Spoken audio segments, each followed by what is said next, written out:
Kelley Paul has hopes of being the next First Lady. The mother of three and former political consultant is the wife of Republican presidential candidate Rand Paul. She's also the author of a new book. It's called True and Constant Friends. Kelley, good morning. Hi. First of all, we want to acknowledge that you are freaking out in Studio 1A. You saw Reba.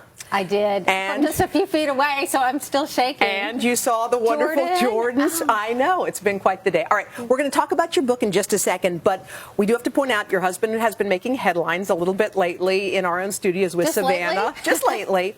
They had something that went down, and Chuck Todd asked him directly about it. This was his quote responding. People have come up to me on both stripes, and they say, thank goodness you stood up to the liberal media.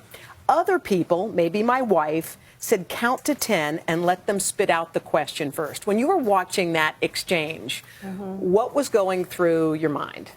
Well, as a spouse, you always want the person you love to come off the best that they can. And so it's hard for me sometimes to see him being criticized because that's not who he is in terms of his relationships with women. You know, his longtime surgical partner over 10 years was a female surgeon. They were in practice together.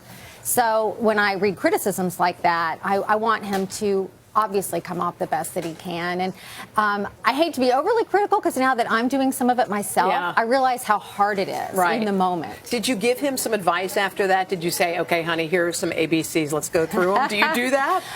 Sometimes I do, but as I said, the more I'm putting myself out there, the more I'm shutting up because I realize how hard it is. Yeah, there's a big article, I should point out, in the New York Times about you. When you see a big article like this in the Times, and they ask you a lot of questions about, obviously, your husband and the rest, there's a lot of pressure on you when it comes to answering those kind of things, isn't there? Yes, there is, because, you know, this is kind of an interesting world in politics because obviously, you know, I love him. He's my husband. And so it's difficult to be in a situation where I'm being asked about things that he's saying or doing. You had veto power over the whole presidential bid. At least that's what your husband has said. Should he run or should he not? And he said, my wife will be the one she can put the kibosh on it if she wants. Now, what was it about this that made you decide this was the right thing for you and your family? You know, it's been a long decision. I wouldn't say there was one moment or one thing that happened that made us really decide. Obviously, Rand has been laying the groundwork for a while. We've been talking about it for a while, but it was a group decision. It certainly wasn't just mine. Our kids were involved with it. And we wanted to make sure that, first of all, that Rand's ideas were resonating and that I think he could make a difference, and I believe in that.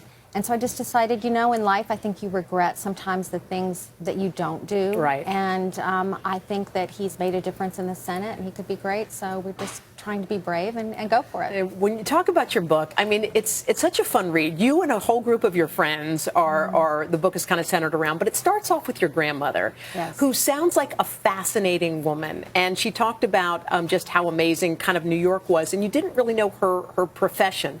Fill us in on that story. You know, my grandmother was an extraordinary woman. She was very optimistic and extravagant. When she would walk in a room, she would, you know, have a scarf on, and she was a great storyteller. And as a little girl, she was so inspiring to me. She would come down to visit from New York, and she would bring me all these fabulous old things from New York.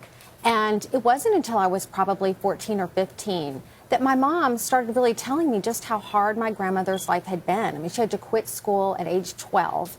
She fled extreme poverty in Ireland and sailed to the United States alone as a teenager in order to find work, to send money home to help her family. And her first job was as a live-in maid for the founders of the Saks Fifth Avenue stores. You're kidding. And I think that's really where she developed her love of fashion and home decor, because she worked for a very wealthy family. Well, there's a great saying that says, like, behind every strong woman, there's a stronger woman. And you can read all about it in your book. All your friends share incredible stories, and so do you.